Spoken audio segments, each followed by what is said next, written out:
Pour ce qui est de l'avenir, il ne s'agit pas de le prévoir, mais de le rendre possible, disait Saint-Exupéry. Avec Connecting Leaders, je pars à la rencontre de personnalités inspirantes et je mets en lumière leur business, leur audace, leur succès. Bonjour, je suis Simonie Devec. J'accompagne des dirigeantes et dirigeants d'entreprises en forte croissance pour faire rayonner leur business.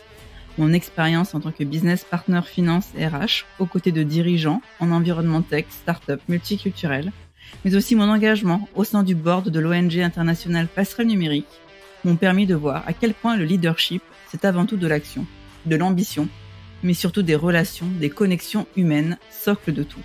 Bref, l'importance d'être bien entouré dès le départ. Mon objectif est de partager le parcours passionnant de mes invités, leur état d'esprit, leur moteur, leurs challenges et leurs succès, afin d'inspirer celles et ceux qui construisent le leur. Belle écoute! Bonjour, aujourd'hui je reçois Frédérique Sintra, entrepreneure, directrice générale, qui a aussi exercé de hautes fonctions commerciales et marketing dans le secteur de la finance. Frédérique a également écrit 3 livres sur le sujet de l'ambition, sujet qui lui est cher et qu'elle partage avec enthousiasme et générosité. Nous sommes revenus sur son parcours, sur la notion d'ambition, mais aussi sur le lien, les connexions aux autres, les réseaux professionnels dans lesquels elle a évolué. Frédérique partage à travers notre échange qu'il est possible de se réinventer, réentreprendre sa vie, peu importe le moment. Merci Frédéric pour ton partage. Belle écoute. Bonjour Frédéric, Bonjour Simonie. je suis ravie de t'accueillir sur mon podcast Connecting Leaders. Alors je te connais depuis un certain nombre d'années déjà, je te suivais, on s'est déjà rencontrés à Paris. Tu avais accepté d'intervenir, lors d'un événement Neoma au féminin, qui est l'association des anciens de Neoma Business School, l'école de commerce dont je suis diplômée. Et donc c'était, sur l'ambition et je me souviens, c'était, très, très chouette, très inspirant. Nous avions échangé autour de l'ambition et notamment de l'ambition des femmes. Beh, écoute, je vais te demander de te présenter Frédéric, sous l'angle, que tu souhaites. Ah ah! Eh bien, alors moi je m'appelle Frédérique Sintra, je viens de fêter mes 57 ans. Je continue, à développer de nouveaux projets puisque, il y a un mois de cela, j'ai pris la direction générale d'une société, spécialisée en care management pour les personnes fragilisées, et leurs aidants qui s'appelle Marguerite. Tout en continuant à exercer mon métier d'entrepreneur, de conférencière et de formatrice mentor sur les thématiques, des secondes parties de carrière, et de l'ambition. Préalablement, j'ai été pendant 10 ans, entrepreneur. Alors, tantôt entrepreneur solo, tantôt, entrepreneur avec, un collaborateur ou une collaboratrice. Puisque, après 27 ans de salariat, en 2014, j'avais décidé de monter ma structure. Une structure à la fois de conseil en silver economy et une application numérique qui s'appelle, Axiel, pour, permettre, aux personnes et notamment aux femmes de développer leur réseau professionnel.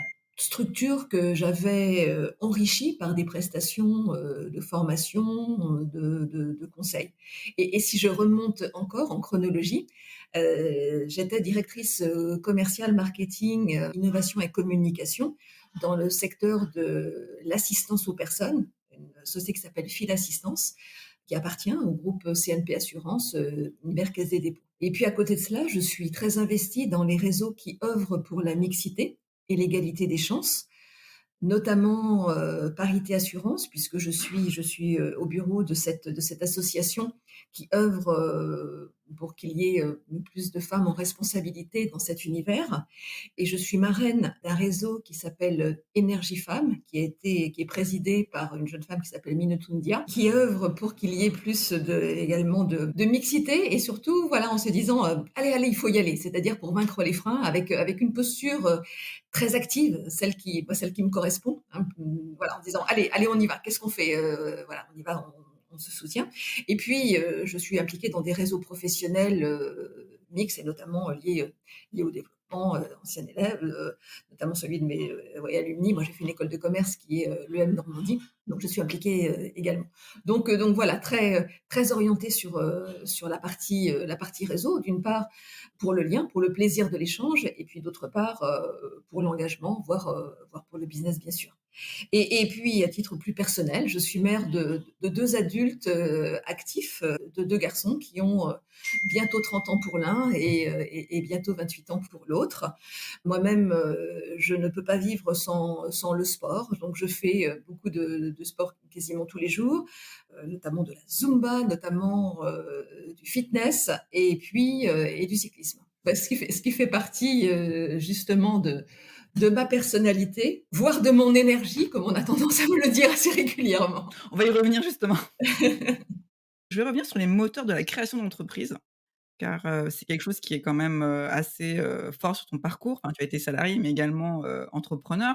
Est-ce que tu as eu des prédispositions? Est-ce que tu as eu une éducation, un entourage, je sais pas, tes parents qui étaient, dans entrepreneurs? Alors mes parents étaient entrepreneurs, oui et non, puisqu'en fait, moi, je viens d'une famille de paysans, agriculteurs. Donc, mon père avait une petite ferme, donc était indépendant, mais avait en parallèle, d'ailleurs, c'est assez rigolo par rapport au parcours, que j'ai aujourd'hui, une activité de salarié, en parallèle, puisqu'il était chauffeur de car, donc, à la campagne pour faire le ramassage, scolaire. Et ma mère était, agricultrice et nounou. Donc, voilà, donc, pas d'entrepreneur, et plutôt justement, moi, dans ma famille, cette notion de sécurité que j'entendais assez régulièrement en me disant: «Il faut que tu aies un bon métier». Moi, j'ai eu mon bac à 16 ans parce que j'étais élevée à la campagne et j'avais pris, voilà, dans des classes de double niveau, j'avais pris 2 ans d'avance, j'étais en section scientifique et en fait, moi, le rêve de mes parents, aurait été que je sois, professeure de mathématiques puisque en fait, j'aurais eu, un bon métier et avec un peu de temps et une certaine sécurité. Voilà. Sauf que moi, à l'époque, je rêvais plutôt de devenir femme d'affaires, de prendre, l'avion avec ma petite mallette. C'était plutôt ça qui me faisait rêver. Mais il y avait pas du tout cette notion d'entrepreneuriat, ou non. Et d'ailleurs, quand je suis sortie d'école de commerce, c'était en 87, l'entrepreneuriat n'avait pas le vent en poupe comme aujourd'hui. On rêvait tous de rentrer dans les grandes entreprises, quand on voulait faire du marketing, de la vente, ce qui était mon cas, on parlait des lessiviers, on parlait des boîtes de la tech. Ceux qui se lançaient dans l'entrepreneuriat étaient plutôt marginaux et on les regardait un peu bizarrement. Et en fait, c'est plutôt, je dirais depuis 10-20 ans où on met en exergue l'entrepreneuriat et notamment dans les écoles de commerce avec des sections particulières pour les développer. Donc, pour répondre à ta question de façon très précise, non, moi, je n'avais pas de gêne de l'entrepreneuriat, mais quand j'ai commencé à m'intéresser au sujet de la mixité, je voyais des femmes qui témoignaient dans les réseaux féminins. Et en fait, celles que j'écoutais le plus, ce n'étaient pas les femmes qui avaient des gros postes dans des grosses entreprises, c'était plutôt les jeunes femmes qui avaient décidé de créer des entreprises et de créer des jobs en prenant des risques. Et là, je me suis dit, waouh, parce qu'en fait, c'est comme si elles faisaient quelque chose qui pour moi me semblait inaccessible. Et je me disais, moi, je suis là, voilà, à me poser des tas de questions, mais elles ne s'en posent pas autant. Elles s'en posent pas autant, elles ont fait des choses. Et cette notion de risque, moi, me fascinait. Prendre des risques dans les personnes moi, que je vais admirer sont tous ceux qui gèrent, bien sûr, tous ceux qui sont dans l'univers médical, les chirurgiens, etc., qui sauvent des vies, tous les gens qui prennent des risques, soit les pompiers, etc., etc. Cette notion de risque me fascine parce que probablement, moi, j'ai toujours une trouille. Je suis dans l'action, mais parfois, je me dis, oh là là, j'ai très très peur, mais j'y vais. Et donc, dans l'entrepreneuriat, il y a à la fois cette notion de développement, mais il y a cette notion de risque. Et de risque en se disant, j'ai pris des risques pour financiers notamment, pour, euh, pour moi, pour ma famille, et grâce aux risques que je prends, je peux contribuer à créer de la valeur, je peux créer des emplois, et c'est ça qui me fascinait. Et je me suis dit, au moment où j'ai été un peu en vue, c'était en 2013 parce que j'ai eu la chance d'avoir été élue par les internautes la femme de l'année dans l'assurance et par un jury de professionnels, la femme commerciale de l'année dans l'assurance, un petit peu plus en vue, parce que j'avais fait un discours un peu décalé, donc j'avais intéressé un peu plus les journalistes, enfin bref, un peu plus en vue, j'étais un peu plus chassée, soit pour devenir la directrice marketing de la grosse société d'assurance, soit pour devenir la directrice commerciale de la grosse société d'assurance. Et là, je me suis dit, mais en fait, là où j'en suis, c'est pas ça que je veux faire. Là, je suis dans la lumière, j'ai un réseau qui est suffisamment solide, à mon avis, qui sera mon filet de sécurité. Pour mes enfants, ça va à peu près en termes de financement des études, voilà, j'avais mis un peu d'argent de côté et je me suis dit: «C'est le moment ou jamais de me lancer, de voir si je suis capable». Quand j'étais jeune, je disais: «Je veux essayer un maximum de choses, quitte à échouer, j'aurais au moins le mérite d'avoir essayé» et ben, c'est de nouveau cette petite, phrase qui revenait dans mon esprit, dans ma tête, en me disant: «Il faut que j'essaye. Si je n'essaie pas, là, de me lancer à ce moment-là, parce que je trouve que je n'aurais peut-être pas cette 2 fois cette opportunité d'être dans la lumière et d'avoir cette énergie, je le regretterais peut-être toujours». Est-ce que tu as eu des croyances limitantes justement, non? Enfin, Je suis partie avec une naïveté déconcertante plutôt et donc en partant à la fleur au fusil, en me disant: «Je vais lancer» et moi je voulais pas, surtout pas me créer un emploi solo. Moi je voulais créer une entreprise avec des avec salariés. des associés aussi? Justement, pas encore à ce moment-là.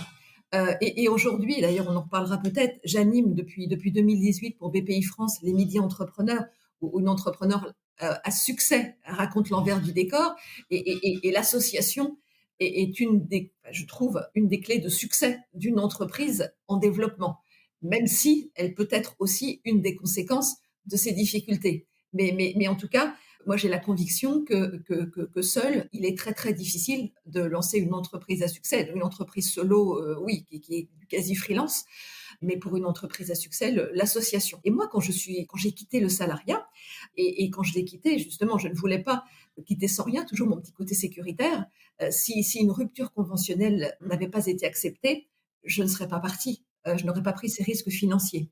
Il y a un certain nombre d'entrepreneurs qui, eux, partent parce qu'ils ont vraiment cette idée chevillée au corps et prennent des risques. Moi, je n'en aurais pas été capable. Mon idée, en fait, c'était de créer à l'époque une application numérique qui allait permettre à ceux qui n'avaient pas nécessairement de réseau ou ceux qui ne pratiquaient pas nécessairement le réseau professionnel d'aller dans des événements pro, pas seuls, et du coup, bah, d'étoffer un réseau s'ils pensaient ne pas en avoir, ou alors de consacrer du temps à plusieurs. Et ça concernait bien évidemment, en premier lieu, la population féminine, parce que s'il y avait, selon moi, un aspect qui était plutôt genré, en tout cas là on parle d'il y a une dizaine d'années, c'était probablement cette appétence ou cette capacité, ce temps aussi, des femmes à consacrer du temps au développement du réseau professionnel. Et donc là, c'était plutôt un outil que je voulais développer. Et puis en parallèle de ça, comme ben moi j'ai un petit peu la tendance à vouloir tout faire et à ne pas renoncer, j'ai fait du conseil sur mon expertise métier qui était la silver economy. La conception d'une application numérique, du conseil en silver economy. Il s'est passé quelque chose de très particulier, c'est que j'ai publié mon premier livre en 2014, que j'ai été amenée à le présenter dans des associations et du coup, dans des entreprises, puisque bah, des personnes m'ont dit: «Est-ce que vous pourriez faire ça en entreprise?»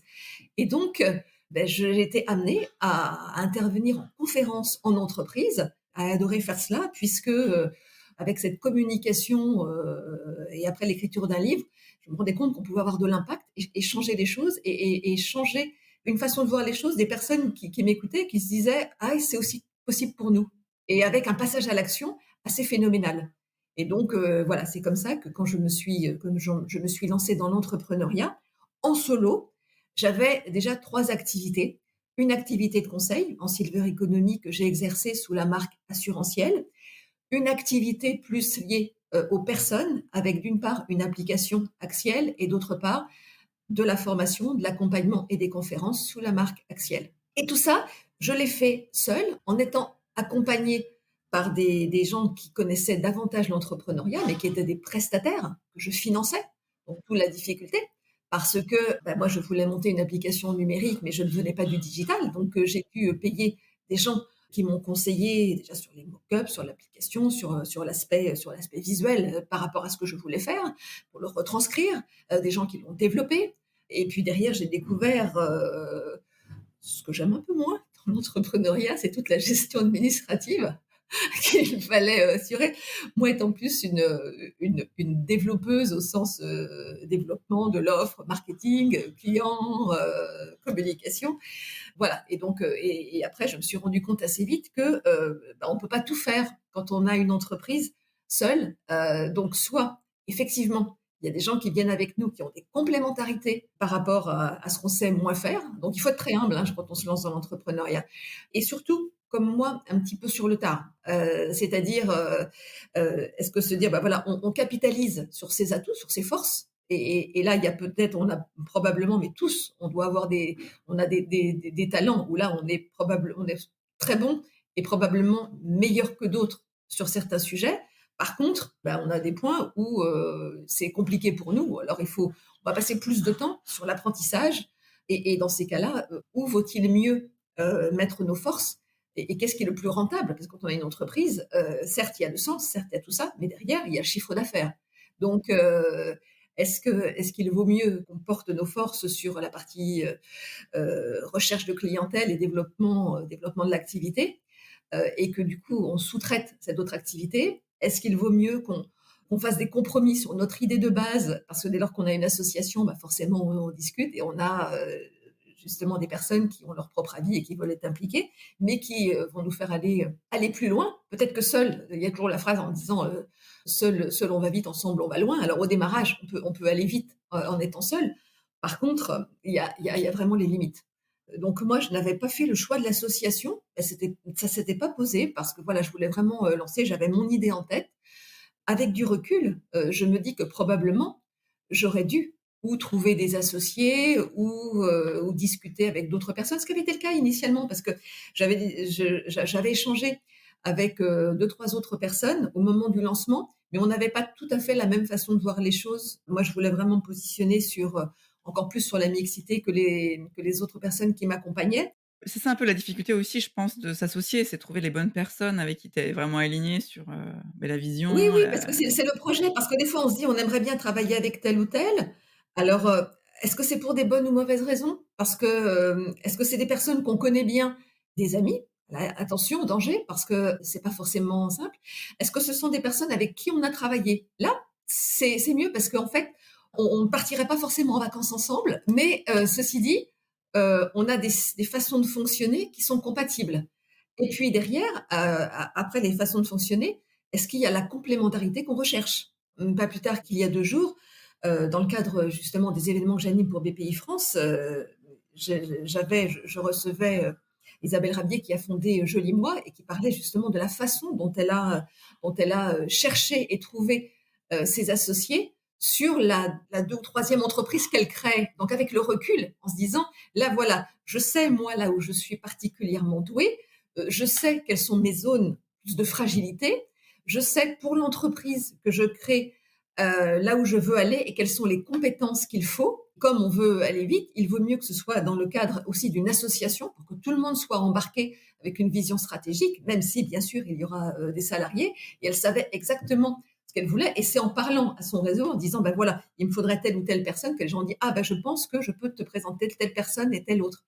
Et donc, de cette manière, on voit bien les choses. Mais parfois, c'est en même temps, en ayant été confronté à cette première création d'entreprise, où on se dit, ah, je ne ferai pas de la même façon pour une autre, ou voilà ce qui m'a manqué.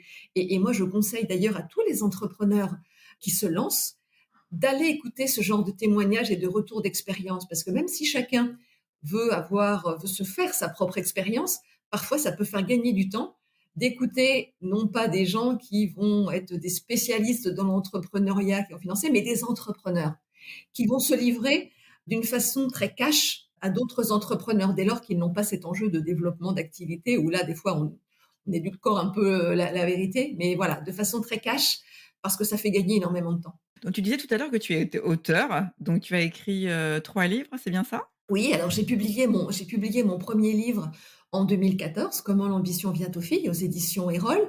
Quelques années plus tard, en 2018, Comment vient l'ambition, qui est à la fois une nouvelle publication, mais une réécriture, c'est-à-dire comme une suite avec des nouveaux témoignages et une version plus mixte de cette approche de l'ambition, plus liée à l'égalité des chances.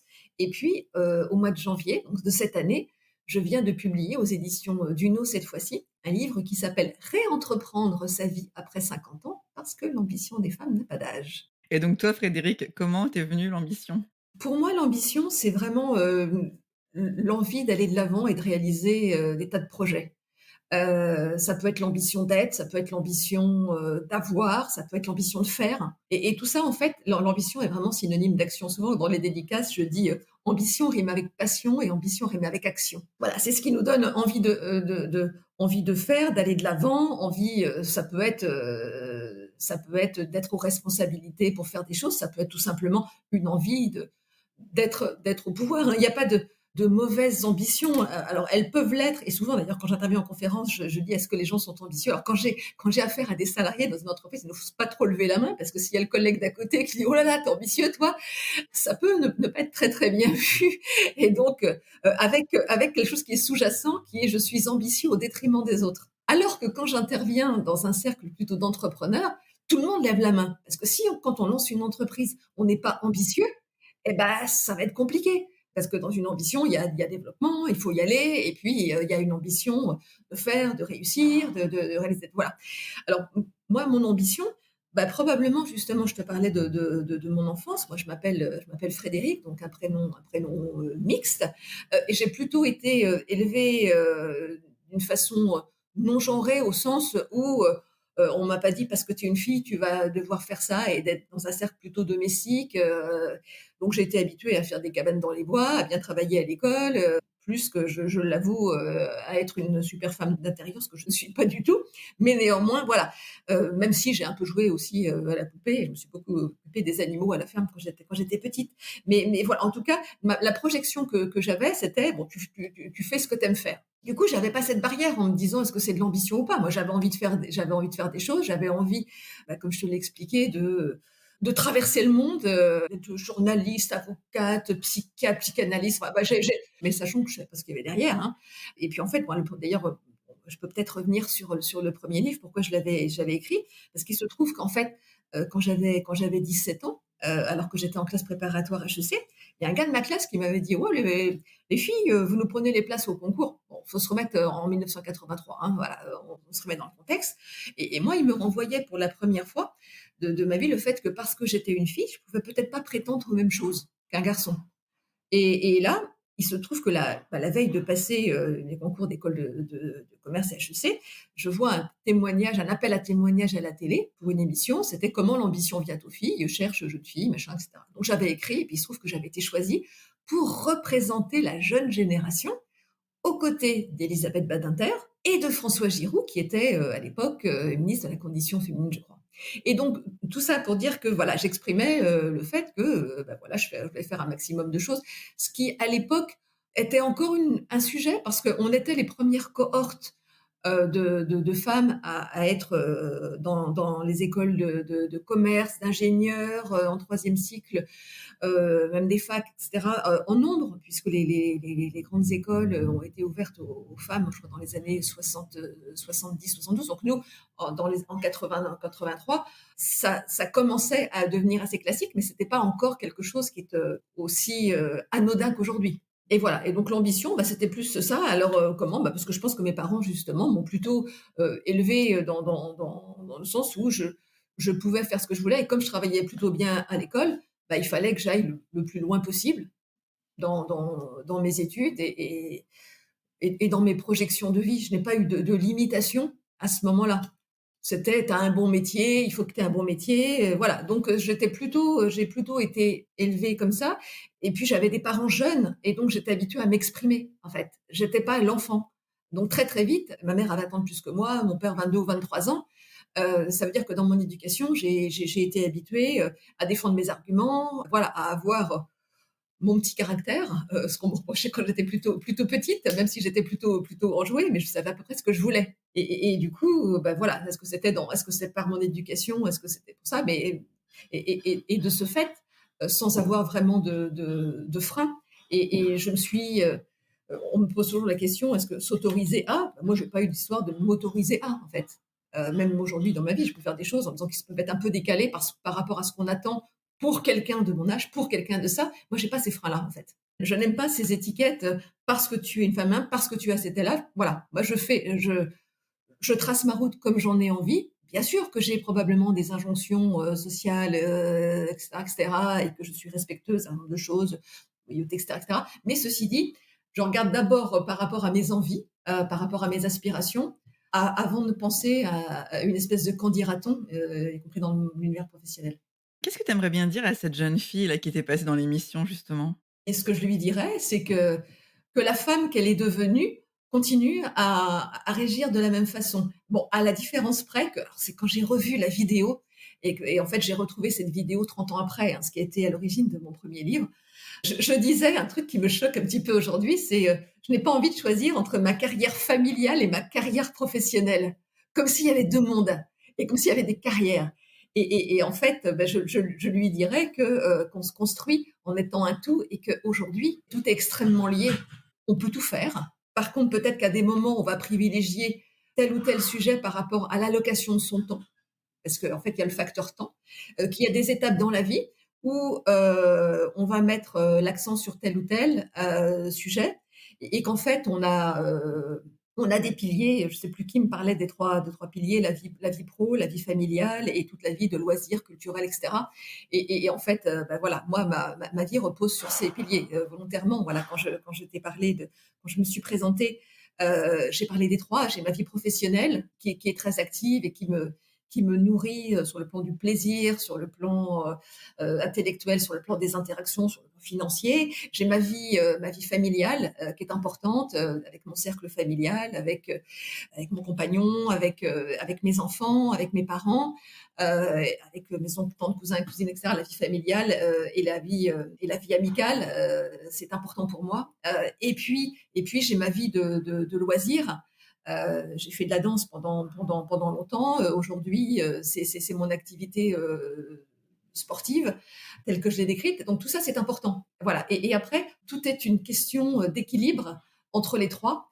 Et je lui dirais que j'ai horreur du mot sacrifice. Par contre, il y a des choix. Et en fait, dès lors qu'il y a des choix qui sont du coup librement consentis, voilà, il y a des équilibres de vie. Mais en fait, moi, je lui dirais que pour avoir une vie harmonieuse, et bon, ça c'est très facile à dire, hein, Téléguerre Faucon, il ne faut pas subir. Parce qu'on a toujours des choix. Quand on est bien ou pas bien dans une des situations, toujours des choix.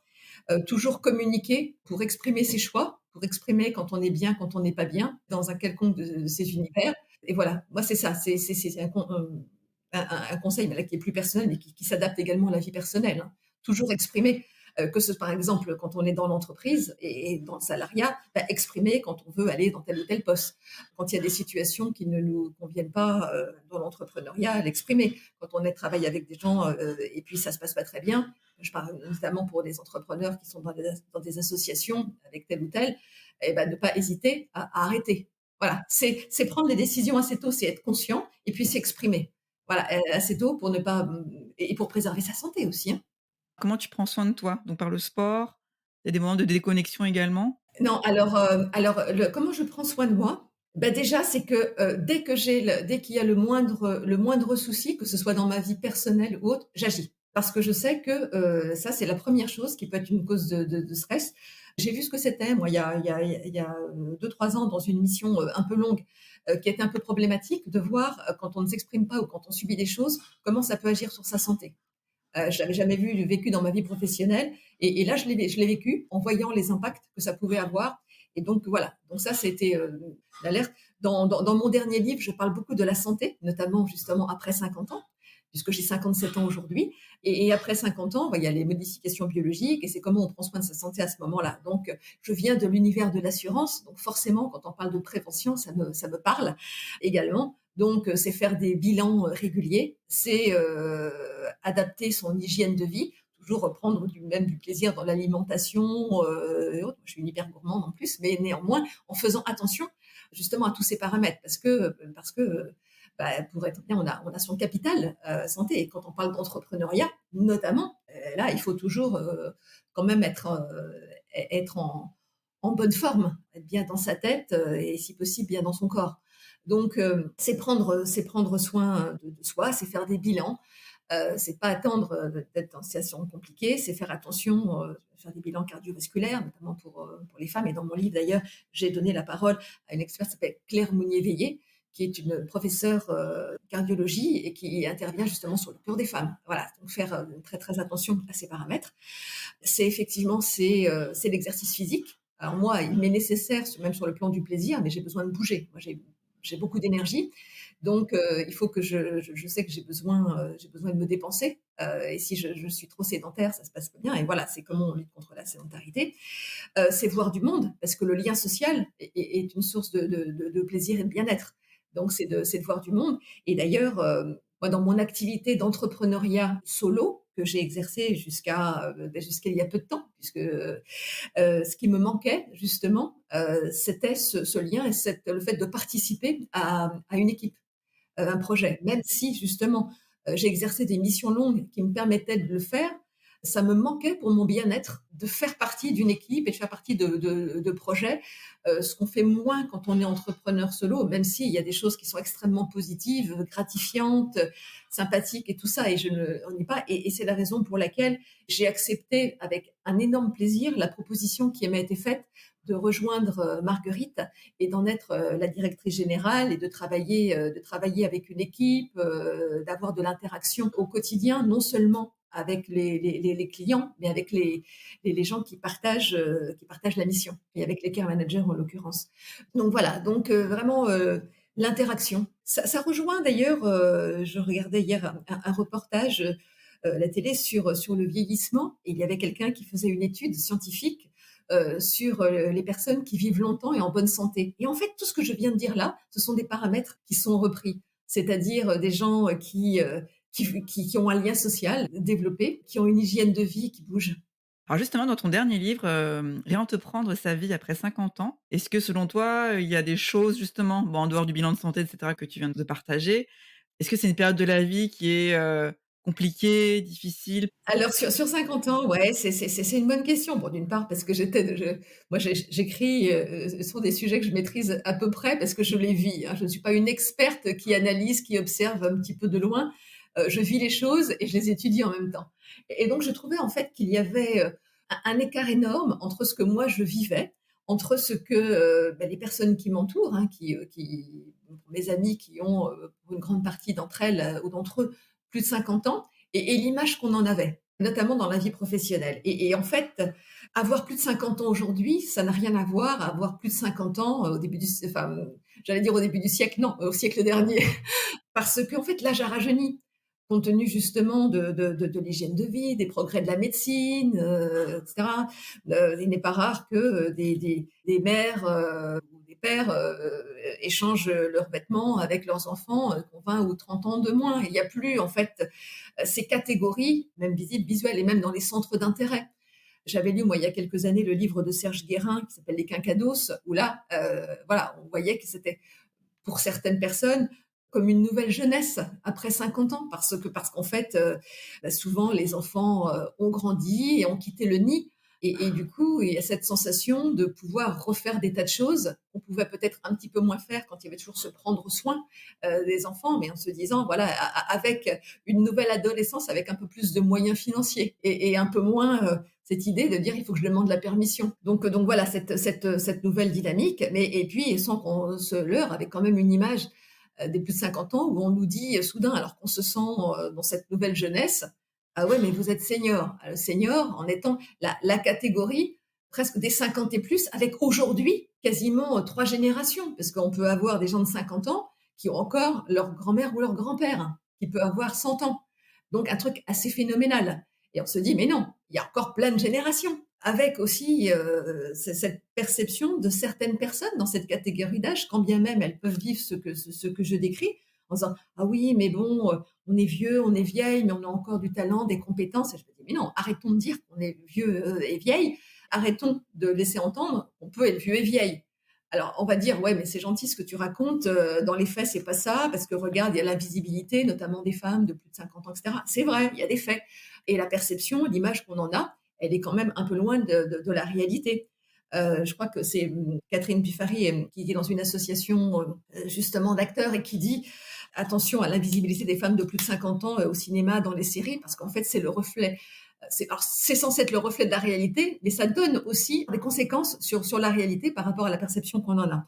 Et je crois qu'une femme sur quatre a plus de 50 ans, alors qu'elle ne représente au cinéma qu'un rôle sur 13. Donc en fait, elle sort des écrans. Et en fait, il n'est pas rare de voir justement, et c'est une petite différence, même si hommes et femmes peuvent subir, entre guillemets, cette invisibilité, particulièrement chez les femmes. Il n'est pas rare de voir des acteurs de 50 ans et plus dans une situation amoureuse avec des femmes beaucoup plus jeunes, comme si justement c'était quelque chose d'assez normal, alors que pour les femmes, on les retrouve dans des rôles de grand-mère ou alors mère de quelqu'un qui a dans la réalité 10 ans de moins qu'elle. Je ne sais plus qui disait, quand il y a une femme qui est plus âgée qu'un homme, notamment dans un couple au cinéma, c'est le sujet du film, alors que sinon il y a pas de sujet.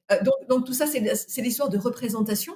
Et puis bien sûr, tout ça, ça a des impacts puisque sur notre sujet là de la vie professionnelle, parce que les femmes elles-mêmes peuvent se considérer en situation en disant ça y est, j'ai passé la barre des 50 ans, donc comme si j'étais passée du côté noir, quoi, du côté sombre. Donc c'est alors que voilà, c'est ce qu'il faut éviter. Et puis parfois, on ne va pas être naïve non plus, même si moi j'ai tendance à être très enthousiaste et à voir le verre à moitié plein.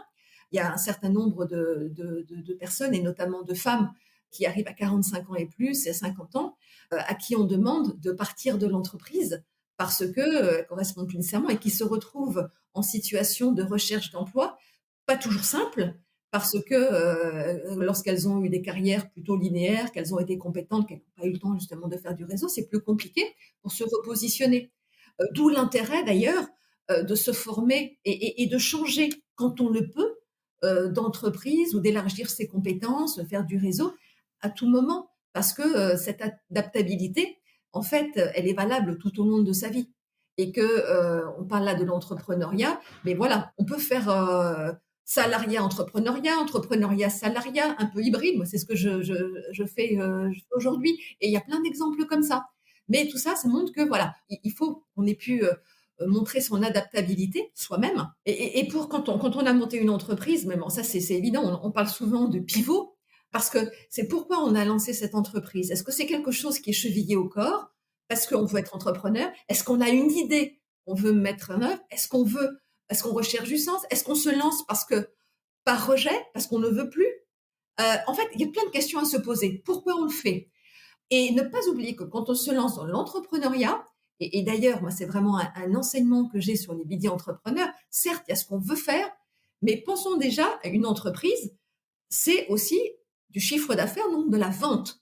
Est-ce qu'il y a des gens qui vont acheter ce qu'on veut faire avant de se... Parce que si on a juste un besoin d'engagement, eh ben, il y a plein d'associations qui peuvent nous accueillir. On peut monter une association. Si on veut monter une entreprise, il faut penser aussi business.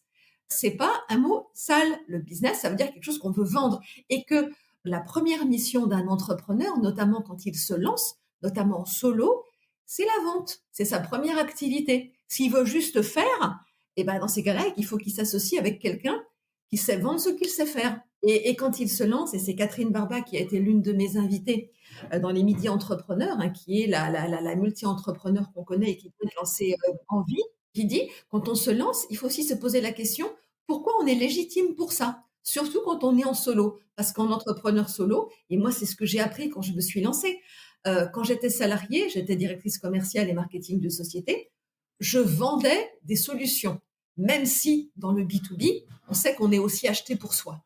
Et dès lors que je me suis lancée dans l'entrepreneuriat, je devenais le produit, c'est-à-dire, et ça m'a fait tout drôle, moi je voulais au début plutôt mettre en relation des gens, et puis après on m'a dit, et toi tu fais quoi? Et en fait on m'achetait moi, on achetait mes compétences de service. Donc il faut savoir que c'est avant tout, surtout si on est dans un métier de service, c'est nous, c'est la confiance qu'on va apporter, c'est notre personnalité, c'est notre expertise propre qui va être achetée. Donc, en quoi on est légitime? Et j'ai tendance à dire et à penser, même si on parle beaucoup de reconversion, que c'est plus facile si on se lance en solo, surtout dans le service, de se lancer sur quelque chose qui est assez proche de ce qu'on faisait avant, ce sur quoi on est connu. Parce que dans la mesure où les premiers clients, c'est souvent des gens de notre réseau, notamment dans les métiers de service, bah, ce sont ceux qui ont pu nous tester, nous expérimenter dans notre vie d'avant et qui, du coup, vont nous solliciter. C'est un petit peu différent si on est sur un projet de start-up avec différentes personnes sur un autre sujet où là, c'est peut-être la compétence, est-ce qu'on sait vendre, est-ce qu'on sait gérer la finance, etc., sur un autre sujet qui va être sollicité. Mais en tout cas, en solo, ce qu'on a fait avant sert énormément. Alors Frédéric, j'aime bien demander à mes invités quels sont leurs drivers. Qu'est-ce qui te fait lever le matin? Moi, c'est est-ce que je vais faire des choses nouvelles? Avec qui je vais être en relation? Est-ce que je vais pouvoir convaincre, avancer, être sur des projets? Et moi, je sais que la routine m'ennuie. Et le fait de ne pas avoir d'interaction sociale m'ennuie. Donc, à partir de là, je te réponds sur le contre-pied. Ce qui me fait le lever le matin, c'est la to-do list que j'ai pu préparer le matin, en disant je vais faire ça, ça, ça, ça, ça, je vais rencontrer ça, ça, ça, je vais faire ci, ça, ça. Voilà. Et c'est ah ouais, et puis c'est des activités variées. Il faut que j'ai des choses très, très différentes et là, je vais être extrêmement stimulée intellectuellement, physiquement et là, je me lève avec le sourire en me disant: «Ouais, encore une nouvelle journée». Je dis que je fais du sport, tous les jours. Soit ce qui m'arrange le plus, c'est d'aller à mon club de sport en soirée, mais si je sais que je vais pas pouvoir le faire, là, je vais faire, mes quelques exercices du matin, voilà aussi pour me mettre en joie. Donc tu es assez actif sur les réseaux sociaux, il me semble? Ah oui, oui, je suis très active sur les réseaux sociaux. Je l'étais en étant entrepreneur, solo et notamment sur l'activité que j'ai décidé de développer, bah, c'était utile parce que, pour rester, je vais pas dire dans la lumière, mais en tout cas, en visibilité par rapport, à mon expertise et par rapport à ce que je proposais, c'est quand même un bon outil qui permet de montrer aux gens qu'on est là et ce qu'on fait pour qu'ils puissent penser à nous au moment où ils vont avoir besoin de le faire. Et puis, moi, dans mon activité, je mets en avant, les stratégies d'influence, le leadership. Il faut que je l'incarne aussi pour le légitimer. Donc ça en fait partie. Donc tu es sur, LinkedIn, Twitter un peu? Oui, alors moi, j'ai à titre professionnel, notamment, en développement, puisque moi, ma cible, c'est plutôt les grands comptes, plutôt les gens des entreprises. C'est LinkedIn, bien sûr. Twitter également. Twitter permet, également, bah, de communiquer, rapidement et puis, d'être en connexion avec un certain nombre de journalistes, parce que ça joue aussi, hein, de se faire connaître et puis d'amplifier sa communication. Un peu Instagram, mais plutôt là avec ma casquette autrice, où là je suis plutôt sur une communication qui est plutôt sur du visuel, des événements où je vais, ou les dédicaces, et cetera, et cetera.